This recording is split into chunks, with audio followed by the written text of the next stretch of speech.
மறுபடியும் ஆண்டவர் நம்மோடு கூட பரிசுத்தாவியானவரை குறித்து பேச போகிறார். இந்த செய்திக்கு முன்பாக சண்டே ஸ்கூல் பிள்ளைங்களுக்கு ஒரு அறிவுரை. உங்களுக்கு இன்னைக்கு டீச்சர் இல்லை, நல்லா கவனித்து கடைசியில் கேள்வி கேட்க போகிறேன். சரியா? இந்த பரிசுத்தாவியானவரோடு ஐக்கியப்பட்டு வாழுகிற ஒரு கிறிஸ்தவன் எப்படி ஒரு வல்லமுள்ள வாழ்க்கை வாழ முடியும், ஒரு வித்தியாசமான பிரித்தெடுக்கப்பட்ட வாழ்க்கை வாழ முடியும் என்பதை ஆண்டவர் மறுபடியும் நமக்கு சொல்கிறார். இன்றைக்கு 5வது நாளாக சொல்ல போகிறார். மிகவும் ஜாக்கிரதையோடு கேட்போம்.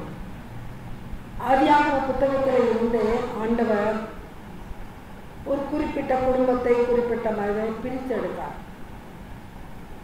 பாவம் செய்து எல்லா மக்களும் மரித்து போனார்கள் நோவாவின் காலத்திலே. அதற்கு பிற்பாடு ஆண்டவர் தனக்கென்று ஒரு கூட்ட மக்களை ஆயத்தப்படுத்துவதற்காக ஆபிரகாமை பிரித்து எடுத்தார்.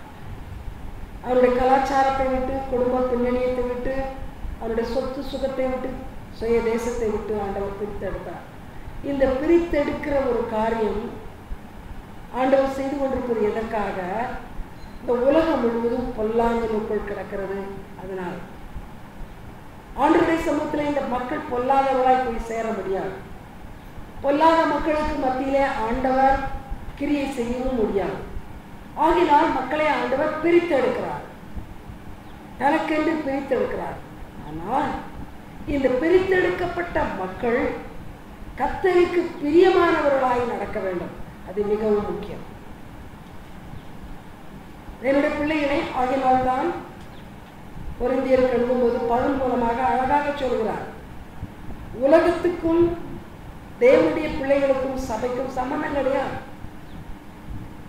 விக்கிரகத்துக்கும் தேவனுக்கும் சம்பந்தம் கிடையாது. இதை ஆண்டவர் தெளிவாக சொல்லி இருக்கிறார். அப்படியானால் அப்படிப்பட்ட சம்பந்தம் இல்லாமல் வாழ்வது எப்படி? இந்த உலகத்தில் தான் வாழ்கிறோம், உலக கலாச்சாரத்தில் தான் இன்னும் நாம் இருக்கிறோம். ஒருவேளை நம்முடைய குடும்பங்களிலே ரட்சிக்கப்படாத மக்கள் இருப்பார்களானால் அவர்களோடு வாழுகிறோம். ஒருவேளை ரட்சிக்கப்படாத மக்கள் நம்மோடு வேலை செய்வார்களானால் அவர்களோடு வாழ்ந்து கொண்டு இருக்கிறோம். அப்படியானால் பிரித்தெடுக்கப்பட்ட வாழ்க்கை வாழ்வது எப்படி? அதற்காகத்தான் ஆண்டவர் இந்த பரிசுத்த ஆவியானவரை நமக்கு தந்திருக்கிறார். இந்த ஆவியானவருடைய நிறைவு இருந்தால் தேவ ராஜ்யத்தின் பிள்ளைகளாக திரியேக தெய்வத்தோடு ஐக்கியப்பட்டு வாழ்வதற்கு நமக்கு பலம் தருவார். நான் ராப்போஜனம் எடுக்கும் பொழுது இது கிறிஸ்துவோடு கூட நம்மை இணைக்கிற ஐக்கியத்தின் ஒரு காரியம் என்று நாம் அதை பார்க்கிறோம். கிறிஸ்துவனுடைய இரத்தத்தினால் கிறிஸ்துவோடு ஐக்கியம் அடைகிறோம். இந்த ஐக்கியத்தில் நிலைத்திருப்பது எப்படி? ஐக்கியம் என்று சொல்லிவிட்டால் போராது. It is not confession alone. நல்ல கவனிங்க. இன்னைக்கு நிறைய மக்கள் அறிக்கை செய்கிறார்கள், ஆனால் செய்கிற அறிக்கையின்படி வாழ்க்கை இல்லை. காரணம், வித்தியாசமான பிரித்தெடுக்கப்பட்ட வாழ்க்கை வாழ்வதற்கு வல்லமை இல்லை. You need the power. அதை தெளிவாக ஒரு வசனத்தில் கேட்க பார்க்கிறோம். கவனிங்கள், இந்த வசனம் மிக தெளிவாக பேசுகிறது. அப்போஸ்தலர் நடபடிகள் 19வது அதிகாரம் வசனங்கள் 2 முதல் 6 வரை. அப்போஸ்தலர் 19 வசனங்கள் 2 முதல் 6 வரை. Acts of the Apostles chapter 19 verses 2 to 6. நீங்கள் விசுவாசிகள் ஆனபோது பரிசுத்த ஆவி பெற்றீர்களா என்று கேட்டான். அதற்கு அவர்கள், பரிசுத்த ஆவி உண்டு என்பதை நாங்கள் கேள்விப்படவே இல்லை என்றார்கள். அப்பொழுது அவன், அப்படியானால் நீங்கள் எந்த ஞானஸ்நானம் பெற்றீர்கள் என்றான். அதற்கு அவர்கள், யோவான் கொடுத்த ஞானஸ்நானம் பெற்றோம் என்றார்கள். அப்பொழுது பவுல், யோவான் தனக்கு பின் வருகிறவராகிய கிறிஸ்து இயேசுவில் விசுவாசிகளாய் இருக்க வேண்டும் என்று ஜனங்களுக்கு சொல்லி மனம் திரும்புதலுக்கு ஏற்ற ஞானஸ்நானத்தை கொடுத்தானே என்றான். அதை கேட்ட பொழுது அவர்கள் கர்த்தராகிய இயேசுவின் நாமத்தினாலே ஞானஸ்நானம் பெற்றார்கள். அல்லாமலும் பவுல் அவர்கள் மேல் கைகளை வைத்தபோது பரிசுத்த ஆவி அவர்கள் மேல் வந்தார். அப்பொழுது அவர்கள் அந்நிய பாஷைகளை பேசி தீர்க்கதரிசனம் சொன்னார்கள். இந்த பகுதி மிக தெளிவாக ஒரு சத்தியத்தை நமக்கு பேசுகிறது. விசுவாசிகள் ஆன போது பரிசுத்த ஆவியை பெற்றீர்களா? இவர்கள் அழகாக சொல்லுகிறார்கள், பரிசுத்த ஆவி உண்டு என்று எங்களுக்கு தெரியாது. அது 100க்கு 100 உண்மை. அதை போலதான் பாரம்பரிய சபையிலே வாழ்ந்து கொண்டிருந்த அநேகருக்கு தெரியாது. நானும் பாரம்பரிய சபையின் பின்னணியத்தில் வந்ததுதான் எனக்கு தெரியாது. பரிசுத்தாவின் அபிஷேகம் என்றால் என்ன என்று தெரியாது. இவர்களும் அறிக்கை செய்கிறார்கள், எங்களுக்கு தெரியாது. விசுவாசிகள் ஆன போது பரிசுத்தாவியை பெறுவது எவ்வளவு அவசியமானால் பவுல் அதை கேட்பார். தேவனுடைய பிள்ளைகளை பவுல் வேறு எதுவும் கேட்கவில்லை. அனுதினம் நீங்கள் ஜெபிக்கிறீர்களா? அனுதினமும் வேதம் வாசிக்கிறீர்களா? கேட்கவில்லை. ஏன்? இந்த ஆவியானவர் வந்துவிட்டால் எல்லாவற்றுக்கும் நடத்துவார். இந்த ஆவியானவர் இல்லாத கிறிஸ்தவ வாழ்க்கை பூரணமான வாழ்க்கை கிடையாது. ஆகினால் தான் பவுல் கேட்கிறார், நீங்கள் பரிசுத்த ஆவியை பெற்றீர்களா? அதுக்கு என்ன அர்த்தம்? நீங்கள் பரிசுத்த ஆவியை பெற்றிருக்க வேண்டும். நீங்கள் விசுவாசிகளாய் இருப்பீர்களானால், கிறிஸ்துவை விசுவாசித்து அந்த விசுவாசத்தின் அடிப்படையில் வாழ்வீர்களானால் உங்களுக்கு இந்த பரிசுத்த ஆவியானவர் தேவை. இவர் உங்களை கட்டுப்படுத்த வேண்டும். அப்படி இல்லாத பட்சத்தில் இந்த பரிசுத்த ஆவியானவர் ஒரு விசுவாசியை கட்டுப்படுத்தாத பட்சத்தில் விசுவாசி என்கிறவன் விசுவாசி என்று அறிக்கை செய்யலாம், ஆனால் விசுவாசிக்குரிய அடையாளங்கள் காணப்படாது. பின்னால் இயேசு சொல்கிறார், விசுவாசிகளுக்குள்ள அடையாளங்கள் என்று சொல்லி என்ன சொல்கிறார்? நவமான பாஷைகளை பேசுவார். விசுவாசிகளுக்குரிய அடையாளம். தூங்காதவர்கள் சில பேர் தூங்குறதை பார்க்கிறேன். சபைக்கு தூங்குறதுக்கு வராதவங்க, கர்த்தருக்கு கணக்கு கொடுக்க வேண்டும். இங்க உட்கார்ந்து தூங்குறவர் கவனிகள். விசுவாசிக்கு அடையாளமே அதுதான். ஒரு விசுவாசியாக இருந்தால் அவன் பரலோகத்தில் வல்லமுள்ள தேவனுடைய காரியங்களை அறிந்திருப்பான், அதில் அனுபவப்பட்டிருப்பான். அவருடைய வாழ்க்கையின் ஒவ்வொரு காரியத்திலும் அதை பார்க்க முடியும். ஆகினால் இன்றைக்கு நாம் தெளிவாக தெரிந்து கொள்வோம், அபிஷேகம் பெறாமல் விசுவாசிகள் என்று நாம் சொல்லுவோமானால் நாம் பூரணப்படவில்லை. இந்த நாட்களிலே பூரணமாக அபிஷேகத்தை பெற்று விசுவாசிகளாக வாழும் பொழுது மற்றவர்களுக்கு நாம் உதவி செய்ய வேண்டும். இதை ஆரம்ப நாட்களிலே ஆண்டவர் எனக்கு கற்றுக்கொள்ள கொடுத்தபடியினால்தான் யாராயிரம் விசுவாசி என்று சொல்வார்களானால் நீங்கள் அபிஷேகம் பெற்றிருக்கிறீர்களா என்று நான் கேட்பது வழக்கம். அது நிறைய பேருக்கு பிடிக்காது. ரிலிஜன் இஸ் பர்சனல், இதையெல்லாம் நீங்கள் கேட்கக்கூடாது என்று சொல்வார்கள். இப்படிப்பட்ட மக்கள் நரகத்துக்கு ஏற்கனவே தங்களை ஆயத்தப்படுத்தி விட்டார்கள். எப்பொழுது தங்களுடைய குறைகளை பார்க்க ஆயத்தமாக இல்லையோ அப்பொழுது எந்த விதமான நிறைவையும் அவர்கள் பெற முடியாது. நிறைவை பெறாவிட்டால் தேவராட்சியத்தில் இடமில்லை. ஆகினால் தேவனுடைய பிள்ளைகளே, அசட்டையாய் இராதீர்கள். இந்த காரியத்தில் யார் யாருக்கு அபிஷேகம் கிடைக்கவில்லையோ இந்த காரியத்தில் அசட்டையாக இராதீர்கள். இன்னும் அழகாக சொல்லுவோமானால், பிள்ளைகளை பெற்று ஒரு குறிப்பிட்ட வயது வந்தவுடன் ஐயோ என்னுடைய பிள்ளைகளுக்கு திருமணம் பண்ணி வைக்கவில்லையே பெற்றோர் கவலைப்படுகிறீர்கள். ஆனால் அதை விட அதிக கவலைப்பட வேண்டும் அபிஷேகத்துக்காக. திருமணம் பண்ணாவிட்டால் இந்த பூமியிலே சில நன்மைகள் கிடைக்காமல் போகலாம். ஆனால் அதை விட அதிகமான நாம் கவலையோடு கூட தேட வேண்டியது இந்த அபிஷேகத்தை. இந்த அபிஷேகத்தை பெறாவிட்டால் பரலோகத்துக்கு தகுதியோடு வாழ முடியாது. பரலோகத்திலே என்ன காரியங்கள் எதிர்பார்க்கப்படுகிறதோ அந்த காரியங்களை நமக்குள்ளே இருந்து நமக்கு சொல்லிக் கொடுக்கிறவர் இந்த ஆவியானவர். ஆனால் இன்னொரு காரியத்தை நான் உங்களுக்கு சொல்லட்டும். இன்னைக்கு அபிஷேகம் பெற்றோம் என்று சொல்கிற அநேக கிறிஸ்தவர்கள் அடையாளம் இல்லாமல் வாழ்கிறார்கள். அவரிடத்துல அபிஷேகத்துக்கான வாழ்க்கை முறை கிடையாது, பேச்சு கிடையாது, நடத்தை கிடையாது. அதற்கு காரணம் என்ன? ஏதோ ஒரு த்ரில், அபிஷேகத்தை பெற்றுவிட்டோம் என்று சொல்லி ஒரு சில நாட்கள் அந்த அபிஷேகம் இருக்கிறது என்று சொல்லி மற்றவர்களுடைய தூண்டுதலின் பேரில் குதித்திருப்பார்கள், ஆடியிருப்பார்கள். ஆனால் ஆவியானவரோடு நடக்கவில்லை. அவர்கள் மாம்சத்துக்குரியவர்களாக இருக்கிறார்கள். இன்றைக்கு ஆவிக்குரிய சபை என்று சொல்கிற அநேக சபைகளிலே இதுதான் இருக்கிறது. ஆவியானவர் மூலமாக நடத்தப்படுகிற வாழ்க்கை அநேக நடப்பதில்லை. ஏராளமான ஜனங்கள் இன்றைக்கு சுயமாக, சுய சக்தியிலே, சுய சித்தத்திலே நடந்து கொண்டிருக்கிறார்கள். அப்படி நடக்கும் பொழுது பரலோக ராஜ்யத்துக்கு தகுதியாக முடியாது. ஆவியானவருடைய ஒத்தாசையோடு ஆவியிலே நடக்க வேண்டும். அவர் காண்பிக்கிற வழியிலே நடக்க வேண்டும். அதனால் அருமையான தேவனுடைய பிள்ளைகளை, ஒரு விசுவாசியான ஒருவன் மாறினால் அவன் ஞான ஸ்நானம் பெற வேண்டியது அவசியம். அதோடு கூட அபிஷேகம் பெற வேண்டியது அவசியம். தொடர்ந்து வாருங்கள். அப்போஸ்தலர் நடபடிகள் 16வது அதிகாரம் 7வது வசனம். அப்போஸ்தலர் 16:7. Acts chapter 16 verse 7. மீசியா தேசம் மட்டும் வந்து பித்தினியா நாட்டுக்கு போக பிரயத்தனம் பண்ணினார்கள். ஆவியானவர் அவர்களை போக விட்டாதிருந்தார். ஆவியானவர் அவர்களை போக விட்டாதிருந்தார். இது மிக ஒரு அருமையான சத்தியம்.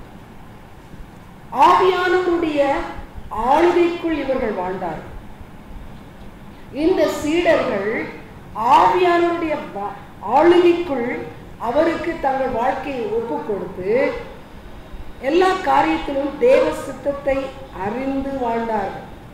ஆவியினால் கர்த்தருக்கு சித்தமில்லாத இடத்துக்குள் அவர்கள் போகும் பொழுது ஆவியானவர் தடுத்து நிறுத்தினார். இன்னைக்கு நாம் அநேக ஜனங்கள் ஆவிக்குரிய மக்கள் என்று சொல்லுகிறவர்கள் சினிமாவுக்கு போகிறதை பார்க்கிறோம். அவிசுவாசிகளோடு கைகோர்த்து சமமாக பழகுவதை, அவர்களைப் போல பேசுகிறதை நாம் காண்கிறோம். ஏன் அப்படி? இங்கே பவுலை ஆவியானவர் தடுத்து நிறுத்துகிறார். நீ இந்த இடத்துக்கு போக வேண்டாம், நீ அங்கே போவது என்னுடைய சித்தம் இல்லை என்று ஆவியானவர் தடுக்கிறார்.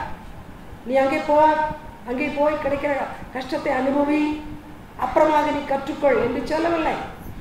அது ஆண்டவருடைய சித்தம் இல்லை என்று தெளிவாக தடுத்து நிறுத்துகிறார். ஆனால் ஆவியானவருடைய ஆளுகைக்குள் இருக்கிறோம், நாங்கள் ஆவியை பெற்றுவிட்டோம், அந்நிய பாஷை பேசுகிறோம் என்று சொல்கிறார். அநேகர் தவறான இடங்களிலே காணப்படுகிறார்கள். தவறான காரியங்கள் செய்வதாக நாம் செய்வதை நாம் பார்க்கிறோம். ஏன்? தேவனுடைய பிள்ளைகளே, அவர்கள் ஆவியானவரை பெற்றுவிட்டோம் என்று சொல்லுகிறார்கள். அவர்கள் சொல்லுகிறார்கள். ஒருவேளை அவர்களை போன்ற மக்கள் அவர்கள் பெற்றுவிட்டார்கள் என்று சொல்லுவார்கள். ஆனால் கர்த்தர் சொல்லுகிறாரா? கவனிங்கள், ஏதோ ஒன்றை பெற்றுவிட்டோம் என்று நாம் சொல்லுவதனால் நாம் பெற்றுவிட்டதாக நாம் கணித்து விட முடியாது. நன்றாக கவனிங்கள். நான் பெற்றுவிட்டேன் என்று நான் சொல்லுவதனால் நான் பெற்றுவிட்டேன் என்று சொல்ல முடியாது. ஆவிக்குரிய காரியங்களுக்கு ஆண்டவர் ஒரு நிச்சயத்தை கொடுக்க வேண்டும். கர்த்தர் சொல்ல வேண்டும், இது என்னுடைய ஆவியினால் நடத்தப்படுகிற பிள்ளை. நான் இந்த மனிதனை, இந்த மனுஷியை என்னுடைய ஆவியை கொண்டு நடத்துகிறேன், ஆலோசனை சொல்லி நடத்துகிறேன். வேதத்தில் உன்மேல் என் கண்ணை வைத்து ஆலோசனை சொல்லுவேன் என்ற ஒரு வசனம் உண்டு சங்கீதத்தில். ஆவியானவருடைய ஆளுகைக்குள் நாம் இருப்போமானால் இங்கே சொல்கிறார், பவுல் மேல் கண்ணை வைத்து ஆலோசனை சொல்கிறார். நீ போகிற இடத்திலே யாரும் இல்லை. அதே மாதிரி கொரிந்து பட்டணத்தில் எதிர்ப்புகள் மிகுதியான போது பவுல் ஒரு தீர்மானம் செய்தார், இனி இங்கே இருக்கக்கூடாது, தூசியை உதறி போட்டு நான் போகிறேன், சுவிசேஷம் உங்களுக்கு தேவையில்லாவிட்டால் என்னுடைய வேலை இங்கே ஒன்றுமில்லை என்று கிளம்பும் பொழுது ஆண்டவர் மறுபடியும் பேசினார், இங்கே எனக்கு அநேக ஆத்துமாக்கள் உண்டு, நீ இன்னும் சில காலம் இங்கே தங்கி இருக்க வேண்டும். இதுதான் ஆலோசனை. அருமையான தேவனுடைய பிள்ளைகளை இன்னும் ஒரு கூட்டத்தார் ஆண்டவர் சொன்னார் என்று சொல்கிறார்கள். இந்த கூட்டத்தாரிடத்தில் பேசுவது யார்? ஆண்டவர் பேசுவது போல், பரிசுத்த ஆவியானவர் பேசுவது போல் ஒரு கவுண்டர்ஃபைட் இருக்கிறான், ஒரு வஞ்சிக்கிற ஆவி. அது யார்? பிசாசின் ஆவி. அவரும் பேசுவான். அவனும் மனிதனுக்குள் இருந்து அமைதியான ஒரு குரலிலே பேசுவான். அப்படிப்பட்ட வார்த்தைகளை கேட்டுவிட்டு ஆவியானவர் சொன்னார், ஆவியானவர் சொன்னார் என்று இன்றைக்கு அநேக மக்கள் சொல்வதை நாம் பார்க்கிறோம். தேவ ஜனமே, கிறிஸ்தவத்தில் இருக்கிற வஞ்சிக்கிற ஆவிகளுக்கு நாம் ஆளாகாமல் இருப்பதற்கு, அவைகளால் வஞ்சிக்கப்படாமல் இருப்பதற்கு ஆவியிலே அனலாயிருக்க வேண்டும். ஆகினால்தான் ரோமருக்கு பவுல் எழுதும் பொழுது ஆவியிலே அனலாயிருங்கள், ஆவியிலே அனலாயிருங்கள் என்றால், இந்த ஆவியானவர் நமக்குள் அனலாக எப்பொழுதும் இருக்கும் பொழுது வஞ்சிக்கிற ஆவியானவன் அங்கே வரமாட்டான். அவன் நம்மிடத்தில் வர முடியாது. Powerful presence of the Holy Spirit will always keep all the bad influence of the evil spirits. ஆகினால்தான் கர்த்தருக்கென்று தங்களை பரிபூர்ணமாக விற்று போட்ட இந்த அப்போஸ்தலர்கள் வித்தியாசமாய் இருந்தார்கள். கவனியுங்கள், பழைய ஏற்பாட்டு காலத்திலேயே சிம்சோனை போன்றவர்கள் பாவத்தில் விழுந்தார்கள், கண்களின் இச்சையில் விழுந்தார்கள், பல மாம்ச இச்சைகள் மக்களை ஆட்கொண்டது நாம் பார்க்கிறோம்.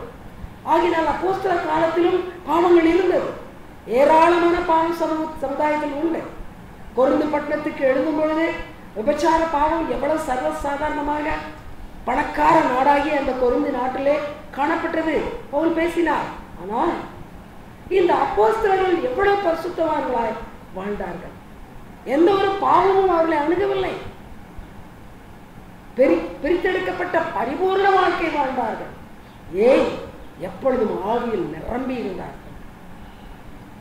ஆவி நிறைவை பெற்று ஆவியானவருடைய ஆளுகைக்குள் அவர்கள் வாழ்ந்து கொண்டிருந்தபடியால் பர்னபா, பவுல் இருவரும் திருமணம் செய்யாதவர்கள், இருப்பினும் எந்த பாவத்திலும் விழவில்லை, தங்களை பரிசுத்தமாக காத்துக் கொண்டார்கள். ஆகினால் தேவனுடைய பிள்ளைகளே, இன்றைக்கு ஆண்டவர் நம்மை நாமே சோதிக்கும்படியாக சொல்லுகிறார். ஒருவேளை நாம் அபிஷேகம் பெற்றவர்கள் இருக்கலாம். இங்கே நம்முடைய அபிஷேகம், is it a genuine one or am I thinking that I am anointed? நான் அபிஷேகம் பெற்றிருக்கிறேன் நாமே நினைத்துக் கொண்டிருக்கிறோமா? அது உண்மையே அந்த அபிஷேகம் தானா? கவனியுங்கள், ஆவியிலே நீங்கள் அனலாய் இருப்பீர்களானால் செய்கிற அநேக காரியங்களை நீங்கள் செய்ய முடியாது, நிச்சயமாக செய்ய முடியாது. எனக்கு தெரியும், என் மூலமாக அநேகர் அபிஷேகம் பெற்றார்கள். ஆனால் அந்த அபிஷேகம் பெற்றதில் ஏராளமான பேர் இன்றைக்கு வெரி நாமினல் கிறிஸ்டியன்ஸாய் வாழ்ந்து கொண்டிருக்கிறார்கள். அவர்களுடைய கிரியைகளிலே அபிஷேக வல்லமை காணப்படவில்லை. ஆவியை அவித்து போட்டு ஆவியானுடைய ஆளுகைக்குள் ஒப்புக்கொடாமல் சுய சித்தத்தின்படி வாழ்ந்து கொண்டிருக்கிறார்கள். இன்றைக்கு கிறிஸ்தவம் கெட்டு போறதுக்கு காரணமே மனிதன் தனக்கென்று தானாக ஒரு வழியை வகுத்து வைத்திருக்கிறார். அப்படி இருக்கக்கூடாது. இங்கே பவுலுக்கு எப்படி ஆண்டவர் ஆலோசனை சொன்னாரோ அவ்விதமாக ஒவ்வொரு நாளும் கர்த்தர் நமக்கு ஆலோசனை சொல்ல வேண்டும். கர்த்தர் நம்மோடு கூட பேச வேண்டும். ஆவியானவர் நம்ம உள்ளத்தில் பேசுவார். அவருடைய குரலை நாம் கேட்க வேண்டும். அந்த அளவுக்கு ஆண்டவரோடு கூட ஒரு ஐக்கியத்தோடு நாம் வாழ வேண்டும். தொடர்ந்து வாருங்கள். அப்போஸ்தலர் நடபடிகள் 20ஆம் அதிகாரம் 23ஆம் வசனம், அதோடு கூட 21ஆம் அதிகாரம் 10-17 வசனங்கள். அப்போஸ்தலர் 20, 23, 21, 10, 19. Acts chapter 20 verse 23, chapter 21, 10 and 17. கட்டுகளும் உபகரணங்களும் எனக்கு வைத்திருக்கிற என்று பரிசுத்த ஆவியானவர் பட்டணந்தோறும் தெரிவிக்கிறது மாத்திரம் அறிவிக்கிறேன். நாங்கள் அநேக நாள் அங்கே தங்கியிருக்கையில் அகபு என்னும் பேர் கொண்ட ஒரு தீர்க்கதரிசி யூதேயாவில் இருந்து வந்தான். நாங்கள் எருசலேமுக்கு வந்தபோது சகோதரர் எங்களை சந்தோஷமாக ஏற்றுக்கொண்டார்கள்.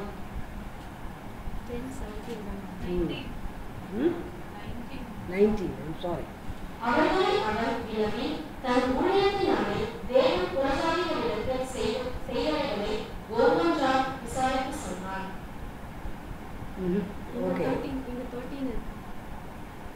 சரியா?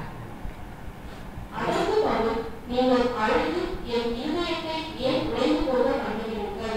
எருசலேமில் நான் கர்த்தராகிய இயேசுவின் நாமத்திற்காக கட்டப்படுவதற்கு மாத்திரமல்ல, மரிப்பதற்கும் ஆயத்தமாய் இருக்கிறேன் என்றான். கரெக்ட். 10 and 13. இங்க பாருங்கள், பரிசுத்த ஆவியானவர் பட்டணங்கள் தோறும் பாடுகள் இருக்குது என்று சொல்கிறார். இந்த கட்டத்தில் உங்களுக்கு தெளிவாக இந்த காலத்தில் இருக்கிற வஞ்சிக்கிற காரியங்களை தெளிவாக நான் உங்களுக்கு சொல்ல வேண்டும்.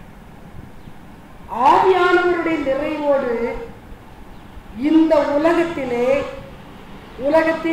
ஆவியை உடைய மக்களுக்கு மத்தியிலே நாம் வாழும் பொழுது நமக்கு பாடுகள் தான் பெருகும்.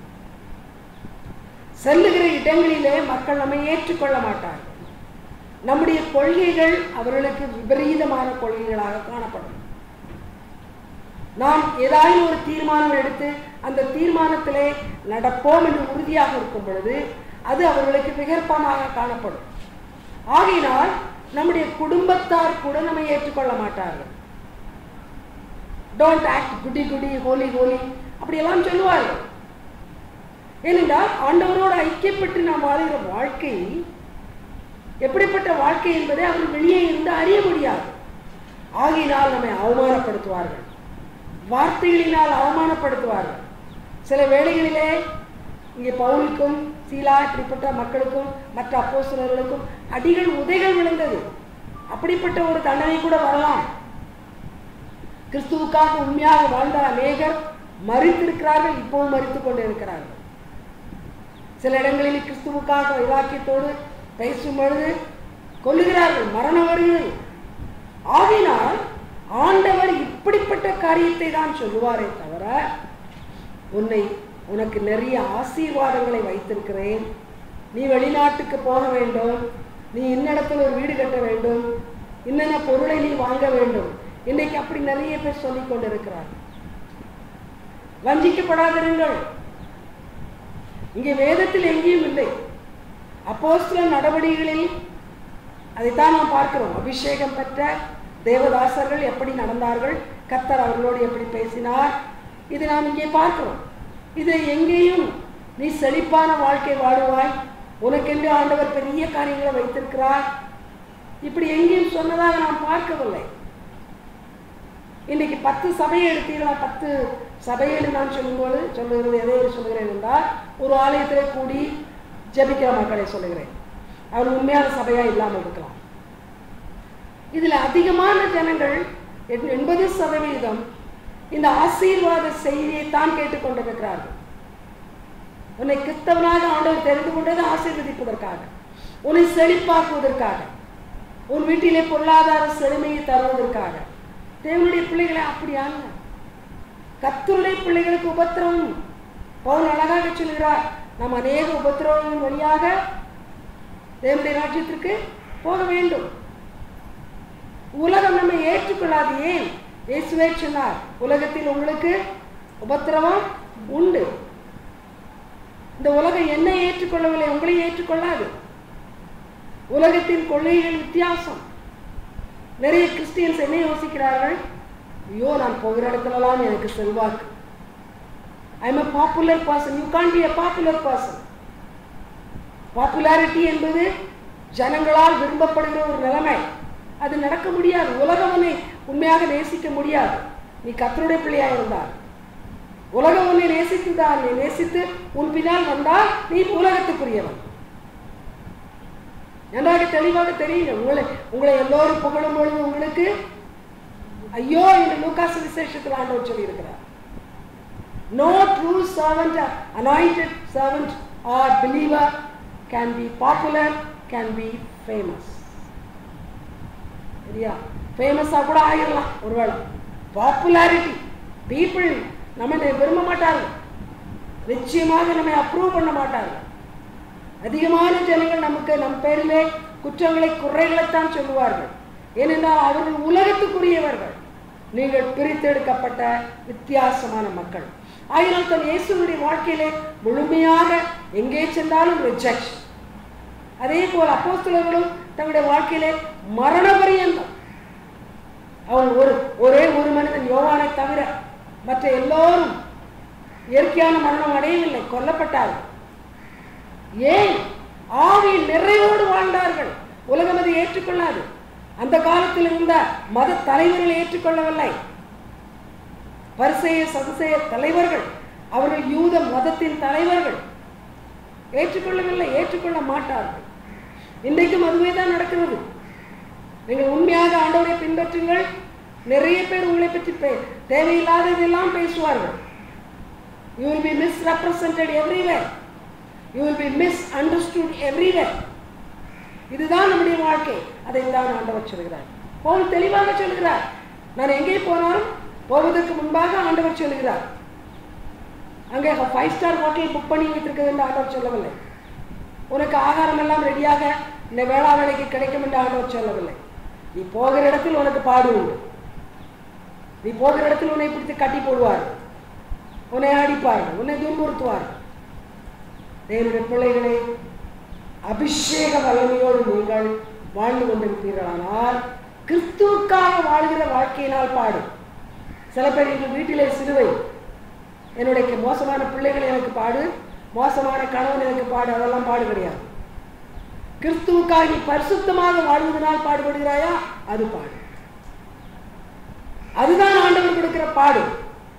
வீட்டில் குடும்பத்தில் இருக்கிற மக்களை சிலுவை என்று சொல்லிக் கொண்டிருப்பீர்களானா கர்த்தருடைய தண்டனை வரும். கவனிங்க, உலக பிரகாரமாக நானும் ஈக்குவலா சண்டை போட்டுக்கொண்டு கூட இருக்கிறவர்களை சிலுவை சிலுவை என்று சொன்னோமானால் மற்றவர்களை விட தண்டனை நமக்கு அதிகமாக கிடைக்கும். இங்கே இருக்கிற ஆவிக்குரிய மக்களை நான் எச்சரிக்கிறேன். ஆவியானவரை பெற்றுவிட்டேன், ஆவியின் பிள்ளை என்று சொல்லி சண்டை போட்டுக்கொண்டு உலகத்தில் மற்றவர்களோடு கூட ஐக்கியம் இல்லாமல் அன்பற்றவர்களாய் வாழ்ந்து கொண்டிருப்பீர்களானால் அத்தனைக்கும் அத்தனையாக நமக்கு ஆக்கினை வரும். அதிகமாக கொடுக்கப்பட்டவரிடத்தில் அதிகமாக கேட்கப்படும். கர்த்தரை do not mock God.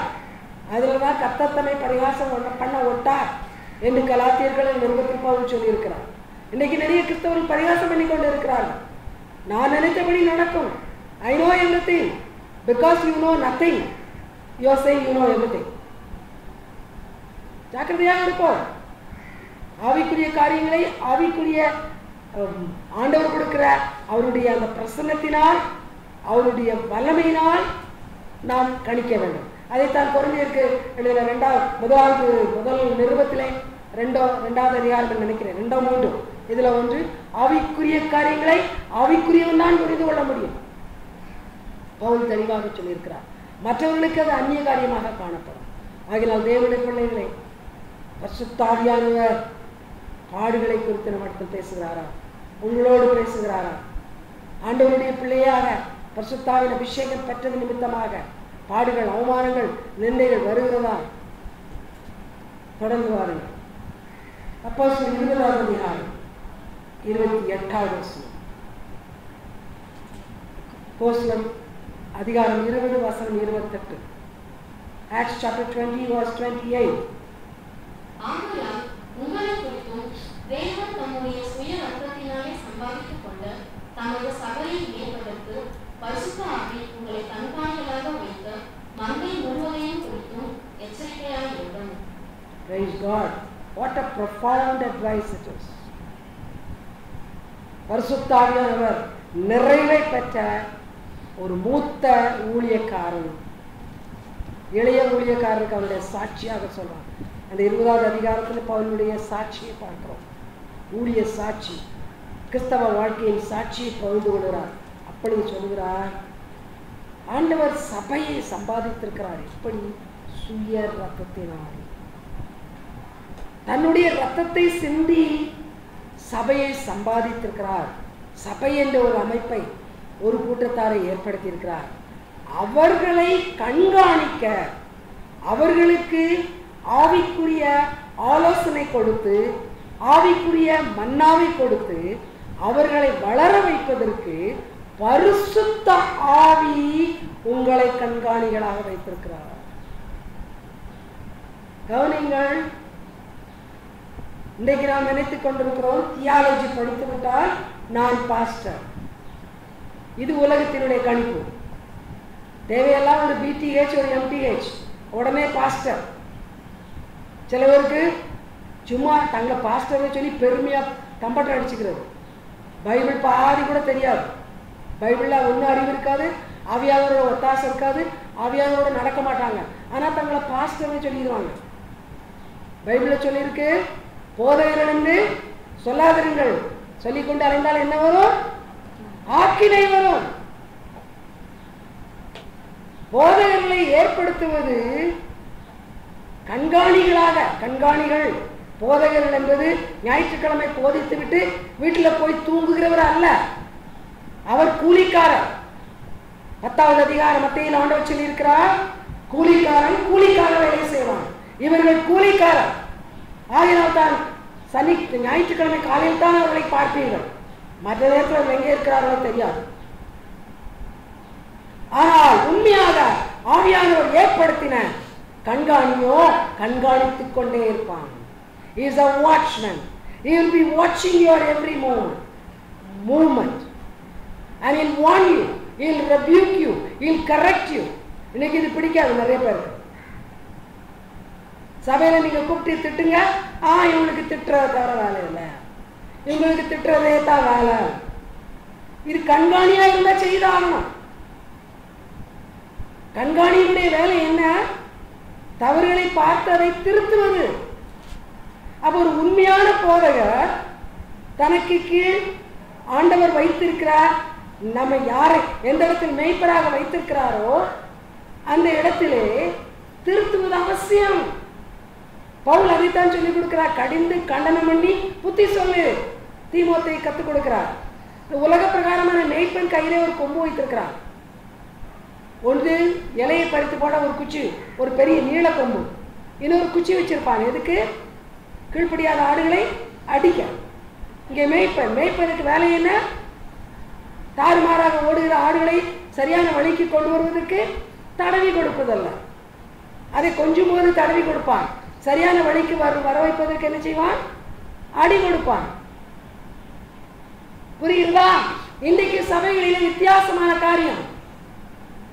தங்களுடைய நன்மைக்காக, தங்களுக்கு பணம் சேர்ப்பதற்காக போதகர்கள் வீடு வீடாக சென்று நல்ல வார்த்தை பேசுவார்கள். கர்த்தரை உங்களை ஆசீர்வதிப்பா, கர்த்தர் உங்களை செழிப்பாக்குவா, நீ உங்களை போல ஆள் கிடையாது, நீங்கள் பெரிய ஆள்.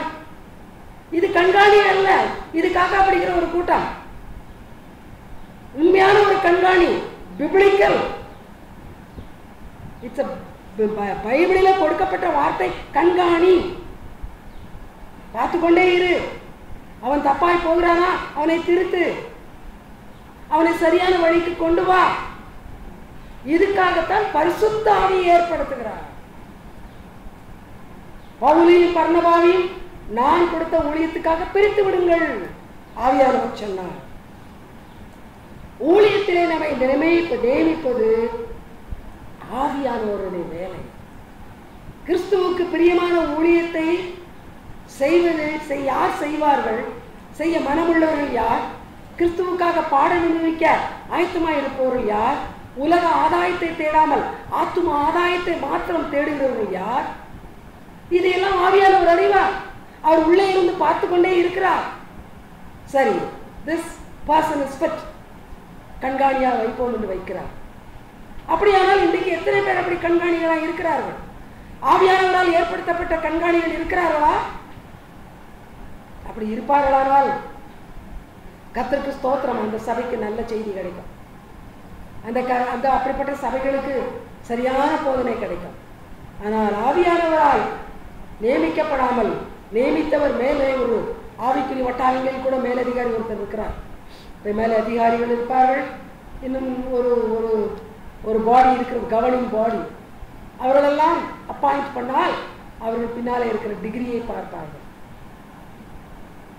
இட்ஸ் அ பிட்டி. அப்படி இடத்தில் மாட்டிக்கொண்டால், நான் மாட்டி இருக்கிறேன், ஆனால் எனக்கு தெரியும் அங்கே ஒன்றும் இருக்காது. அந்த இடத்திலே ஆடுகளுக்கு ஏற்ற ஒரு ஆகாரமும் இருக்காது. ஆடுகளெல்லாம் நலிந்து மெலிந்து பட்டினியாக கிடக்கும். தேவனுடைய பிள்ளைகளை ஆண்டவர் சுய ரத்தத்தினால் சம்பாதித்த சபையை ஓநாயின் கையிலே கொடுக்க மாட்டார். ஓநாய்கள் பட்சித்து போடட்டும் என்று விட மாட்டார்.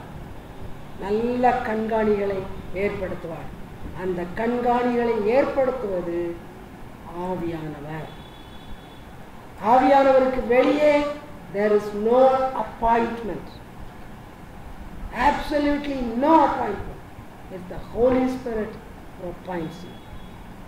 தொடங்குவார்கள். ரோமருக்கு எழுதின பவுல் ரோமருக்கு எழுதின நிருபம் 5வது அதிகாரம் 5வது வசனம், 15வது அதிகாரம் 32வது வசனம். ரோமர் 5:5, 15:32. Romans chapter 5 verse 5, chapter 15 verse 32. மேலும் நமக்கு அருளப்பட்ட பரிசுத்த ஆவியினாலே தேவ அன்பு நம்முடைய இருதயங்களில் ஊற்றப்பட்டிருக்கிறபடியால் அந்த நம்பிக்கை நம்மை வெட்கப்படுத்தாது. நீங்கள் தேவனை நோக்கி செய்யும் ஜெபங்களில் நான் போராடுவது போல நீங்களும் என்னோடு கூட போராட வேண்டும் என்று நம்முடைய கர்த்தராகிய இயேசு கிறிஸ்துவின் நிமித்தமும் ஆவியானவருடைய அன்பின் நிமித்தமும் உங்களை வேண்டிக் கொள்கிறேன். ஆவியானவருடைய அன்பின் நிமித்தமும். ஆவியானவர் கொடுக்கிற அன்பு வித்தியாசமான அன்பு. ஆவியானவர் நமக்குள் ஊற்றப்படுவாரானால், பவுல் சொல்கிறார், கிறிஸ்துவின் அன்பு நெருக்கி ஏவுது, மற்றவர்களுக்காக செபிக்கும்படியாக ஏவும், மற்றவர்களுக்காக தியாகம் செய்யும்படியாக ஏவும். பரிசுத்த ஆவியானவர் ஊற்றுகிற தேவ அன்பு நமக்குள் நிறைவாக இருந்தால் சுயநலத்தோடு நாம் வாழ முடியாது, நமக்காக நாம் வாழ முடியாது.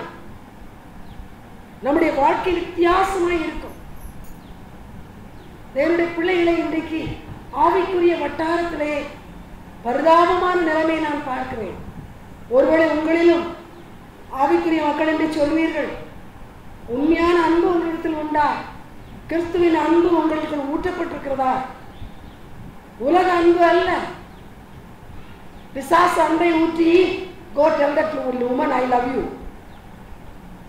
அவன் ஊற்றுற அன்பு சீப் அன்பு. அது அருவருப்பானது, அது மாமிசத்துக்கு அடுத்தது. அந்த அன்பு கிடையாது. கிறிஸ்துவனுடைய அன்பு தூய அன்பு. சிலுவையில் தன்னுடைய சுய ரத்தத்தை சிந்தும் அளவுக்கும் தியாகம் செய்த ஒரு அன்பு. இயேசு சுவாமியினுடைய அன்பை பார்ப்பீர்களானால் அவர் களைத்து ஒரு இடத்திலிருந்து இன்னொரு இடத்துக்கு போவார், சற்றே இளைப்பாறலாம் என்று சொல்வார். ஆனால் அங்கே மேய்ப்பன் இல்லாத ஆடுகளைப் போல ஜனங்கள் பரிதாபமான ஆவிக்குரிய கீழான நிலையில் இருக்கும் பொழுது மனம் இறங்கினார். அந்த அன்பைத்தான் பரிசுத்த ஆவி நமக்குள் ஊற்றுகிறார். கிறிஸ்துவனுடைய வாழ்க்கையை பார்க்கும் பொழுது எப்படிப்பட்ட அன்பையோடு கூட அவர் பழகினார், எப்படிப்பட்ட அன்போடு கூட அவர் சேவை செய்தார் நாம் பார்க்கிறோம். அந்த அன்பை ஆவியானவர் கிறிஸ்துவை ஏற்றுக்கொண்ட பிள்ளைகளுக்குள் ஊற்றுகிறார். Then only you are a new creation. எல்லாம் புதிதாயிற்று, நாம் புதிய சிருஷ்டியாக மாறுகிறோம் எப்பொழுது கிறிஸ்துவனுடைய அன்பு நமக்குள் ஊற்றப்படுகிறது. ஆகினால் தான் அந்த ஆவியின் கனிகளிலே முதல் கனி அன்பு.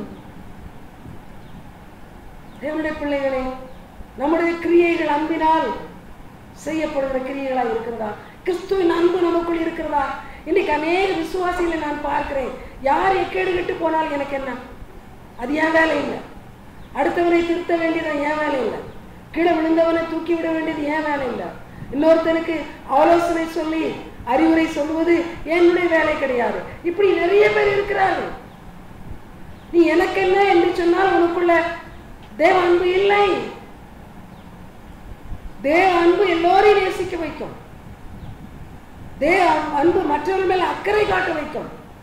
You will walk an extra mile. Are you walking? No. You will do it for all people. எந்த இடத்தில் எங்கே தேவை இருக்குதோ அங்கே கிறிஸ்துவனுடைய அன்பு நெருக்கி ஏறி ஓடு, அவனுக்கு உதவி செய். நல்ல சமாரியன் கதையை இயேசு ஏன் சொன்னார்? நாங்கள் சபை தலைவர்கள் என்று சொன்னார்கள் அந்த லேவியர்கள், ஆசாரியர்கள். ஓ, நான் ஒரு பிஷப், என் கீழே 10 சபை இருக்குது. அந்த லேவியன் சொன்னான், நான் தேர்ந்தெடுக்கப்பட்டவன், நான் கேட்டகிஸ்டா இருக்குன்னு சொல்லுவான். அதில் நான் சபையில் செக்ரட்டரி என்று சொல்லுவான். ஆனால் ஒரு குற்றுயிராக கிடந்த மனிதனை பார்த்து நின்று உதவி செய்ய அவனுக்கு முடியவில்லை. இன்னைக்கு இப்படிப்பட்ட ஊழியர்கள் நிறைய பேர் உண்டு. தேவ அன்பும் கிடையாது, ஒன்றும் கிடையாது. நீ எனக்கு கொடுத்தால் வாங்கி கொண்டு போவேன், எவ்வளவு தருகிறாயோ அவ்வளவு நான் வாங்கிக் கொள்வேன். உனக்கு கொடுக்கிற காரியம் என்னிடத்தில் கிடையாது. I can't give you, but I will receive. Whatever you give, I will take it. தேவனுடைய பிள்ளைகளை, பரிதாபமான நிலைமை. நம்முடைய வாழ்க்கையில், நிஜ வாழ்க்கையிலே, அனுதினமும் நம்முடைய வாழ்க்கையினுடைய நடைமுறையிலே கிறிஸ்துவனுடைய அன்பு நம்மிடத்தில் காணப்பட வேண்டும். கிறிஸ்துவனுடைய அன்பினால் ஏவப்பட்டு, உந்தப்பட்டு, நெருக்கப்பட்டு நம்முடைய கிரியைகள் நடப்பிக்கப்பட வேண்டும். அப்படிப்பட்ட ஒரு கிறிஸ்தவ வாழ்க்கை வாழ்ந்தோமானால் கர்த்தர் நம்மை ஏற்றுக்கொள்வார். நாம சொல்லிக்கொண்டு தெரிந்தால் போதாது. நான் ஒரு கிறிஸ்தவன், நான் ஒரு கிறிஸ்தவன். நோ, தேவனுடைய பிள்ளைகள், அதனால்தான் ஆண்டவர் சொல்லுவார், உங்களை நான் அறியேன். கடைசி நிமிஷத்தில் அது வரப்போகிறது. ஐயோ, நான் எத்தனையோ நாட்டுக்கு போனேனே, எத்தனையோ நாடுகளிலே நான் சுவிசேஷ ஊழியம் செய்தேனே, நீ யாரு கூட எனக்கு தெரியாது. I have never known you. Maybe என்னுடைய பெயரை எடுத்து நீ ஊழியம் செய்திருப்பாய், என் பெயரை சொல்லி நீ விளம்பரம் செய்திருப்பாய், மற்ற பேர்கள் கூட உனக்கு கிறிஸ்தவ ஊழியன் என்று சொல்லியிருப்பார்கள்.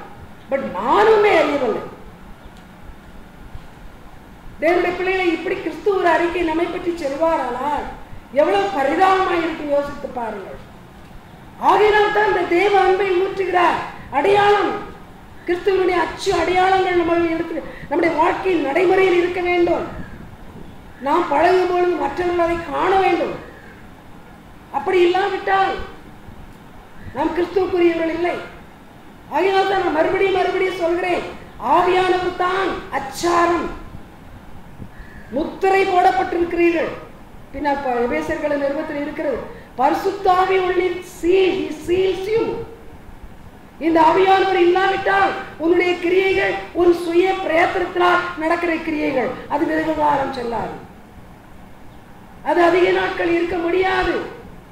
பிரயாசப்பட்டு எதை செய்து கொண்டிருந்தாலும் no, you should be backed by the power of the Holy Ghost. அப்படி இருக்குமானால் நம்முடைய அன்பு spontaneous love, it will be a selfless love. Love will constrain you, force you, compel you to move forward and help people. தேவனுடைய பிள்ளைகளை, அந்த அன்பு இருக்கிறதா? இந்த அன்பு நமக்குள் இல்லாவிட்டால் சோதித்து அறிவு. கவனியுங்கள், நான் ஆண்டவர் கண்காணியாய் வைத்திருக்கிறபடியால் நான் சொல்லுகிறேன், நீங்கள் அநேக காரியங்களை விரும்புவதில்லை. ஒரு காதில் வாங்கிவிட்டு அடுத்த காதில் விட்டு விடுகிறீர்கள். வீட்டில் போய் என்ன சொல்லுகிறீர்கள்? அந்த அம்மா சொல்லி கிடக்கட்டும், நான் ஆல்ரைட், நான் உங்களை பரலோகத்தில் பார்க்க மாட்டேன் நிச்சயமா. எப்போ வரைக்கும் அந்த அம்மா சொல்லட்டும் ஐ எம் ஆல்ரைட் சொல்கிறீங்களோ, ஐ cannot see you in heaven. I am definitely going 100%, no doubt, but I can't see you there because you have your own way. You are not going to change. மாறதுக்கு இஷ்டம் இல்லை. நான் perfect நினைச்சாச்சு. யார் எப்போ நினைக்கிறோமோ I am all right, you are not at all right. புரியுறதா? You are not at all right with God. தெளிவாக நான் சொல்லுகிறேன், உணர வேண்டும். இன்றைக்கு இதை உணராததினால்தான் இயேசு கூட கேட்கிறார் சீஷர்களுக்கு, இன்னும் உணரவில்லையா? அது விசுவாசத்தை குறித்து கேட்கிறார். ஆனால் இன்றைக்கு நம்மிடத்திலும் கேட்பார், இன்னும் உணரவில்லையா? வேதம் கொடுத்து வைத்திருக்கிறேன், எத்தனை பிரசங்கம் கேட்கிறாய், இன்னும் உணரவில்லையா? I see your life as an empty life. ஓசையில் இதை கைத்தாளும் போல் அன்பு எனக்கு இராவிட்டால் உணர்வோம். தேவச்சனமே, கிறிஸ்துவனுடைய அன்பு நம்மை நெருக்கி ஏவட்டும். கிறிஸ்துவனுடைய அன்பின் கிரியைகள் நம்மிடத்தில் காணப்படட்டும். இதற்காக தான் நான் அடிக்கடி சொல்லுவேன், சுவிசேஷங்களை வாசியுங்கள். கிறிஸ்துவை போல் நீ நடக்கிறாயா? கிறிஸ்துவின் அன்பு இரக்கம் அவனிடத்தில் உண்டா? கிறிஸ்துவின் மனதுருக்கம் அவனிடத்தில் உண்டா? அப்போஸ்தலர் நடபடிகளும் பின்னால் வருகிற நிருபங்களையும் அடிக்கடி படியுங்கள். அதில் நடக்கிற போல், அதில் அவர்கள் நடந்தது போல் நாம் நடக்கிறோமா? இன்றைக்கு நான் நோவா கதையும் ஆபிரகாம் கதையும் படித்துவிட்டு நான் பைபிள் படித்து விட்டேன், அதில் ஒரு சங்கீதத்தை படித்துவிட்டு பைபிள் படித்து விட்டேன். ஒன்றுக்கும் பிரயோஜனம் கிடையாது. உன்னை உருவாக்கக்கூடிய வசனத்தை படி. ஒன்று தூங்கிட்டு கிடக்குது பாரு, கொஞ்சம் கூட ஆண்டவர் மேல ஒரு அன்பு கிடையாது. எப்படித்தான் உங்களுக்கு இந்த பிரசங்கத்துல தூங்குறீங்கன்னா, I can't understand what you are. I tell you, you are hellbound. You have no other remedy. இவ்வளவு தூரம் ஆண்டவர் பேசிட்டு இருக்கிறார், தூக்கம் எப்படி வருது எனக்கு தெரியல. sad thing it is. மனம் திரும்புங்க, மனம் திரும்பணும் தான் ஆண்டவர் பேசிட்டு இருக்கிறார். தொடர்ந்து வாங்க. ரோமர் 8வது அதிகாரம் 1வது வசனம். ரோமர் 8:1. Romans chapter 8 verse 1. ஆனபடியால் கிறிஸ்து இயேசுவுக்கு உட்பட்டவர்களாய் இருந்து மாம்சத்தின்படி நடவாமல் ஆவியின்படியே நடக்கிறவர்களுக்கு ஆக்கினை தீர்ப்பில்லை. ஆக்கினை தீர்ப்பில்லை. நரகத்துக்கு போக மாட்டார்கள். யார்? ஆவியின்படி நடக்கிறவர்கள். ஆவியின்படி நடக்கிறவர்கள். ஒரு குறிப்பிட்ட சபைக்கு கொஞ்ச நாட்கள் நான் ஆரம்ப நாட்கள்ல ஆவியில வளரலாம் என்று போய் கொண்டிருந்தேன். அங்குள்ள போதகருக்கு ஒவ்வொரு வாரமும் ஒருத்தர் பார்த்து எனக்கு ஆக்கினை தீர்ப்பு இல்லை, எனக்கு ஆக்கினை தீர்ப்பு இல்லைன்னு சொல்லணும். அப்ப எனக்கு தெரியாது அது பொய்ன்னு. ஏன்னா அப்பதான் நான் படிச்சுட்டு இருந்தேன் ஆண்டவரை பற்றி கொஞ்சம் கொஞ்சமா தெரிஞ்சுக்கணும். But at one point I moved away from that church. Full of lies. அங்க உண்மையே கிடையாது, பொய். யாருக்கு ஆக்கினை தீர்ப்பில்லை? ஆவியின்படி நடக்கிறவர்கள். கவனியுங்கள், ஆண்டவரை ஏற்றுக்கொண்டிருக்கலாம், முழுகி ஞானஸ்நானம் பெற்றிருக்கலாம், அபிஷேகம் என்று என்றைக்கோ ஒரு நாள் யாரோ கை வைத்து பெற்றிருக்கலாம், அந்நிய பாஷை பேசி இருக்கலாம். ஆனால் இன்று உன்னுடைய கிரியைகள் எல்லாம் ஆவியினாலே நடத்தப்படுகிற கிரியைகளா? இந்த காலையில் ஒரு சகோதரிக்கு நான் கூப்பிட்டேன். 7:30 மணிக்குத்தான் படுக்கையில் இருந்து சகோதரி எழும்புகிறார்கள். அவர்களுக்கு கிறிஸ்துவின் அன்பு எப்படி இருக்க முடியும்? நீ 7:30 மணி வரைக்கும் காலையிலே தூங்கினால் உனக்கும் கிறிஸ்துவுக்கு என்ன சம்பந்தம்? உனக்கு வேண்டியதெல்லாம் உலகம். You are full of world. There is nothing but worldliness in you. பிடித்திருக்கிறது கவனத்தின் ஆவி உன்னை. ஒருவேளை சொல்லலாம், நான் இரவெல்லாம் வேலை செய்தேன். யாருக்காக செய்தாய்? பணத்திற்காக. யாருக்காக செய்தாய்? உன்னுடைய வருங்காலத்துக்காக. Don't mock God. Don't ever mock God.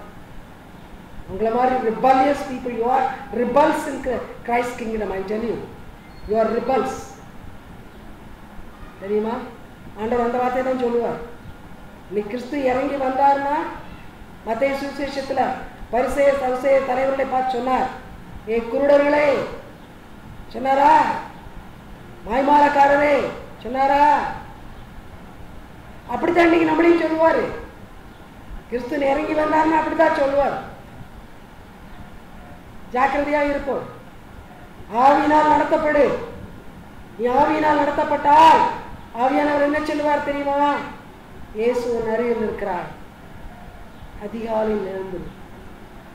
4:30 மணிக்கு எழுந்துரு. இந்த வயதுல நான் தினம் 4:30 மணிக்கு எழுந்திருக்கிறேன்.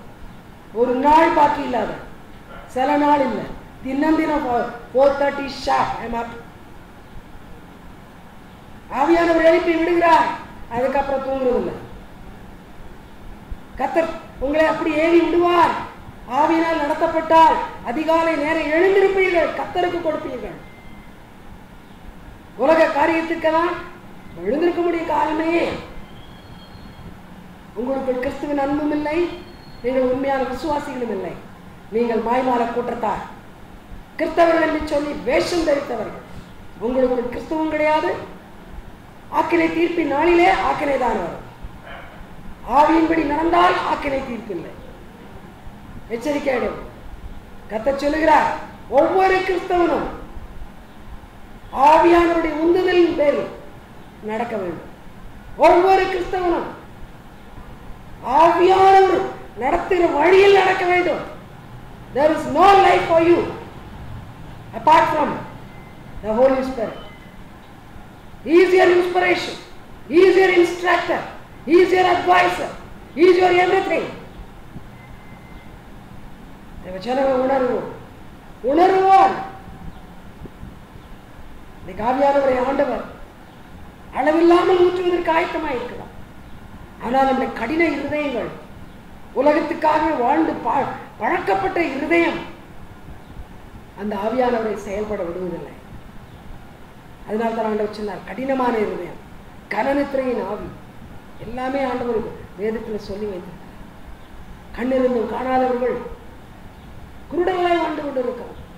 ஆவிக்குரிய குருடர்களாய் வாழ்ந்து கொண்டு இருக்கிறோம். நடந்த ஒரு வசனத்தை மாத்திரம் பார்த்தோம். ரோமர் 8ஆம் அதிகாரம் 5வது வசனம் 9வது வசனம். ரோமர் 8:5-9. Romans chapter 8 verses 9 and 5 and 9. அன்றையும் மாம்சத்தின்படி நடக்கிறவர்கள் மாம்சத்துக்குரியவர்களை சிந்திக்கிறார்கள், ஆவியின்படி நடக்கிறவர்கள் ஆவிக்குரியவர்களை சிந்திக்கிறார்கள். தேவனுடைய ஆவி உங்களில் வாசமாய் இருந்தால் நீங்கள் மாம்சத்துக்குட்பட்டவர்களாய் இல்லாமல் ஆவிக்குட்பட்டவர்களாய் இருப்பீர்கள். கிறிஸ்துவின் ஆவியில்லாதவன் அவருடைய நடந்தார். கௌரியில் இன்றைக்கு நம்முடைய சிந்தனை எதை குறித்து இருக்கிறது? நான் சொல்லட்டுமா? 199 ஆவிக்குரிய கிறிஸ்தவர்கள் என்று சொல்கிற வாழ்க்கையில சிந்தையெல்லாம் மாம்சத்துக்குரிய சிந்தை. முந்தின நாளே அடுத்த நாளைக்குரிய உலக காரியங்களை மிக கிரமமாக செய்வோம், பிளான் பண்ணுவோம், எல்லாவற்றையும் பிளான் பண்ணுவோம் பெயரளவில். ஆனால் ஆவிக்குரிய வாழ்க்கையிலோ எந்த விதமான ஒரு பயமும் கிடையாது, ஒழுக்கமும் கிடையாது, உச்சக்கட்ட நிர்விசாரம். ஆண்டவர் தெளிவாக சொல்கிறார், உன்னுடைய சிந்தனை, நீ செய்கிற காரியங்களை, திட்டமிடுகிற காரியங்கள், நீ யாருடையவன் என்பதை சொல்லும். ஒவ்வொரு காரியத்தையும் எவ்வளவு அக்கறையோடு பார்த்து கொண்டிருக்கிறோம்.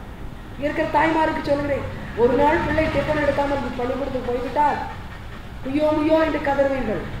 ஆனால் உங்கள் பிள்ளை குட்டிச்சவராக ஆவிக்குரிய வாழ்க்கையில் வாழுவான், கவலையே கிடையாது.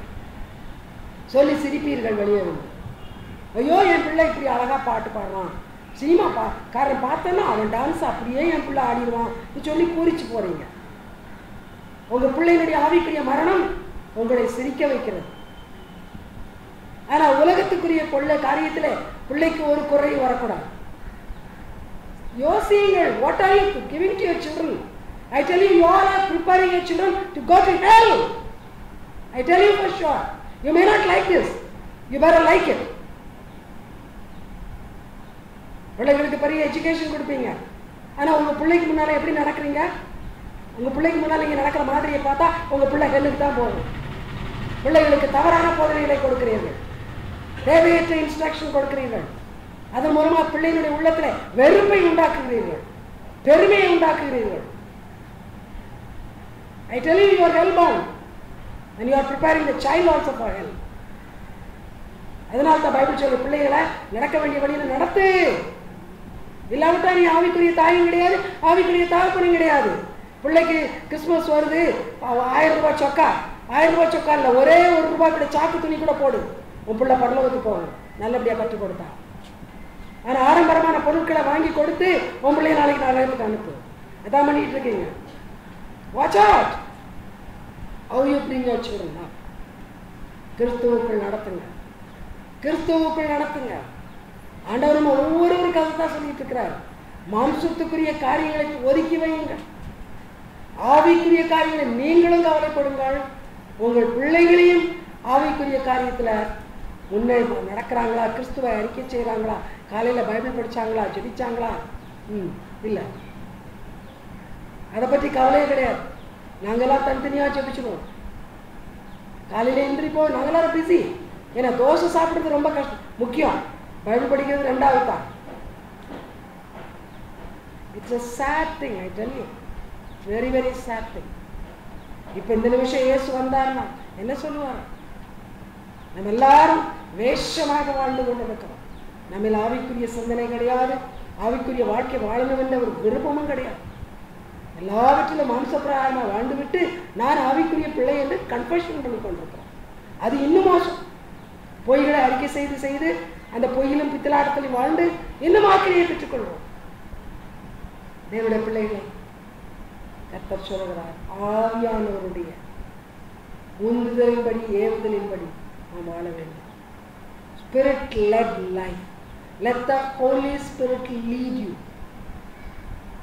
Let the Holy Spirit instruct you and teach you. ஒவ்வொரு நிமிஷமும் இந்த ஆவியானவர் நடத்தட்டும், இந்த ஆவியானவர் நடத்தட்டும். அப்படியானால் உங்கள் மனசாட்சி கூர்மையாக இருக்கும். நீங்கள் தவறாக ஏதாவது பேசும் பொழுது உடனே மனசாட்சி குத்தும். இன்னைக்கு சர்வசாதாரணமாக பொய் பேசுகிற எத்தனை மக்களை நான் பார்க்கிறேன். அவர்கள் யோசித்துக் கொண்டிருக்கிறார்கள் அவர்கள் பொய் சொல்வது நமக்கு தெரியாது என்று. எதிர்த்து சொன்னார், பசுத்தாவி இடத்து நீ பொய் சொல்கிறாய். ஆவி நிறைவிலே வாழ்கிற மக்களிடத்திலே நீங்கள் போய் இட்டு கட்டி ஒரு கதை பேசுகிறாரா? அவர்களுக்கு தெரியும் நீங்கள் சொல்வது பொய் என்று. இன்னைக்கு ஆவிக்குரிய மக்கள் நிறைய பேர் பொய் பேசுகிறார்கள். It's a pity. நீ ஆவியினால் நடத்தப்பட்டால் நீ பொய் பேச மாட்டாய். சத்திய ஆவியானவர் உன்னை நாவில இருப்பாரானால் உன் நாவில இருந்து சத்தியம் வெளியே வரும், பொய் வராது. Cook up stories just to save your skin. It's a shame. தேவனுடைய பிள்ளைகளை நாம் கர்த்தருக்கு ஒப்பு கொடுப்போம். ஆவியானவருடைய வழிநடத்தல் படி நாம் நடப்பதற்கு நம்மளை பூரணமாக ஆண்டவருக்கு ஒப்பு கொடுப்போம். ஆண்டவரிடத்தில் கெஞ்சுவோம், கர்த்தாவே பரிசுத்த ஆவியானவரை நடத்தும்படியாக நான் என்னை தாழ்த்துகிறேன், என்னை ஒப்பு கொடுக்கிறேன். ஆவியானவரை நீர் என்னை நடத்தி செல்லும், நீர் என்னை நடத்தும், எனக்கு ஆலோசனை சொல்லும். இந்த பூமியிலே ஆவிக்குரிய மக்களோ ஆவி இல்லாத மக்களோ யாருடைய ஆலோசனைப்படி நான் நடக்க விரும்பவில்லை. உண்மத ஆலோசனை எனக்கு தேவை. Walk with the Holy Spirit. Walk according to what the Holy Spirit tells you. God bless you.